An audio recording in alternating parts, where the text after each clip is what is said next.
Sementara itu pemirsa, guna memastikan kelancaran arus liburan Natal dan Tahun Baru, Menteri Pariwisata mengecek langsung Bandar Udara Internasional Soekarno-Hatta, Tangerang, Banten.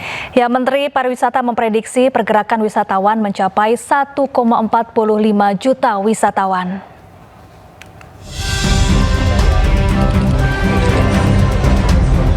Bertempat di Terminal 1C Bandar Udara Soekarno-Hatta, Tangerang, Banten, Menteri Pariwisata Widianti Putri Wardana beserta jajarannya memantau kesiapan personel hingga sarana dan prasarana di Terminal Bandara Soekarno-Hatta. Selain mengecek kesiapan bandara, Widianti juga mendengarkan masukan para penumpang.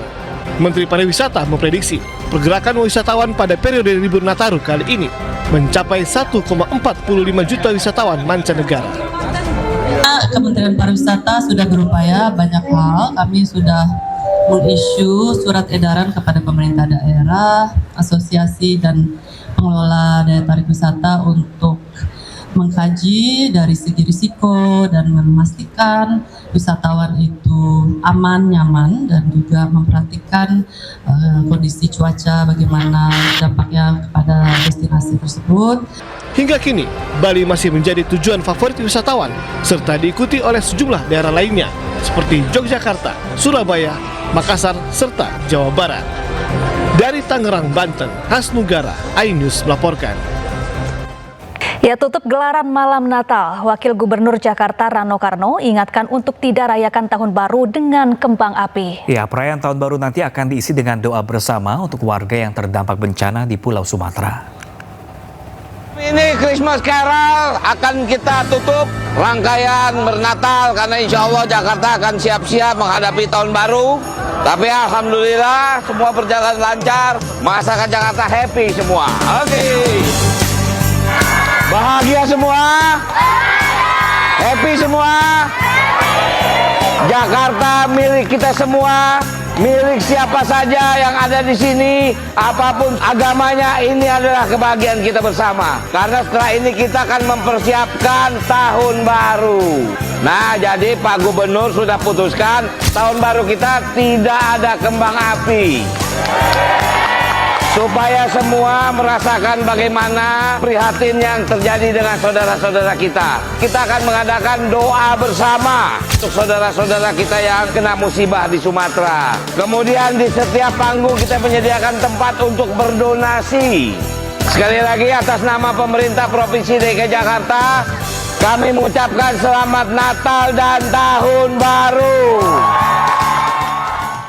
Kita ke informasi lain pemirsa, pemerintah daerah ramai-ramai naikkan upah minimum provinsi. Ya, kabar baiknya UMP Jakarta juga naik, yang sebelumnya 5,3 juta rupiah kini menjadi 5,7 juta rupiah. Bahwasanya beliau sudah menandatangani. Aksi unjuk rasa digelar buruh di depan kantor Gubernur Jawa Tengah. Mereka menuntut kenaikan upah minimum sekitar 7% di tahun 2026. Di tengah orasi, Gubernur Jawa Tengah Ahmad Lutfi yang baru selesai melakukan rapat segera menemui buruh. Ahmad Lutfi sempat ikut berorasi dan berjanji akan berusaha mensejahterakan buruh. Hasilnya, pemerintah Provinsi Jawa Tengah menetapkan UMP naik sekitar 7,28% dari upah tahun lalu, yaitu sekitar Rp2.327.000. Hasil investigasi yang sudah saya tangani adalah ada 80 kabupaten ada 8 kabupaten kota yang 0,90, kemudian kabupaten kota yang lain juga ada yang 80, ada yang 70, bervariatif, dan hari ini sudah kita rilis bahwa telah selesai Dewan Pengupahan di masing-masing kabupaten kota.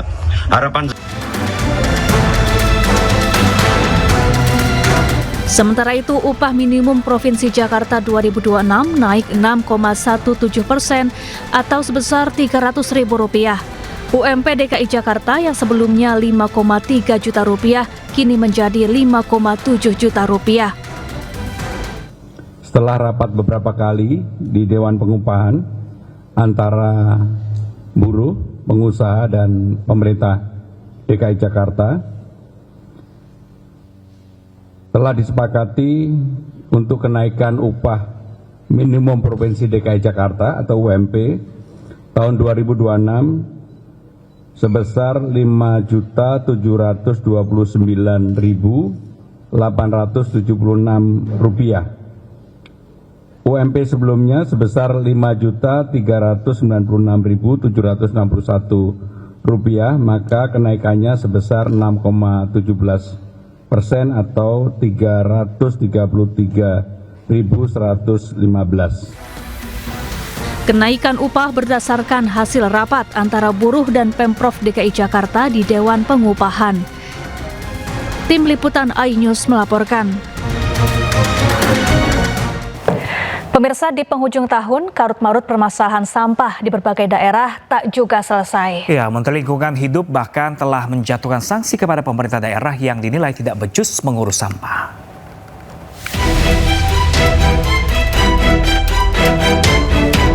Truk pengangkut sampah mengantre panjang di jalan menuju TPA Cipayung, Depok.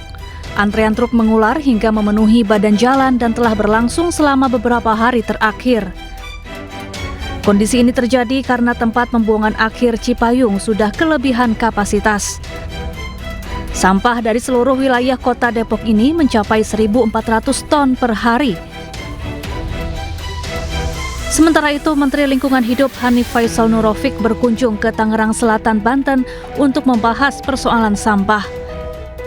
Menteri LH memberi sanksi administrasi kepada Pemkot Tangsel sejak Mei hingga Juni 2026 karena tak becus mengurus sampah. Jika tak bisa atasi masalah sampah hingga Juni tahun depan, sanksi pidana bisa dijatuhkan. Bagaimanapun juga, berdasarkan Undang-Undang 18 2008, maka sampah menjadi tanggung jawab Pak Wali Kota. Ini ada pasal 40 yang di dalamnya ada ancaman pidana minimal 4 tahun. Jadi kami sedang juga dalami terkait konteks ini karena hukum kan tidak boleh dikesampingkan. Sampah di Jakarta juga selalu menjadi pembahasan serius.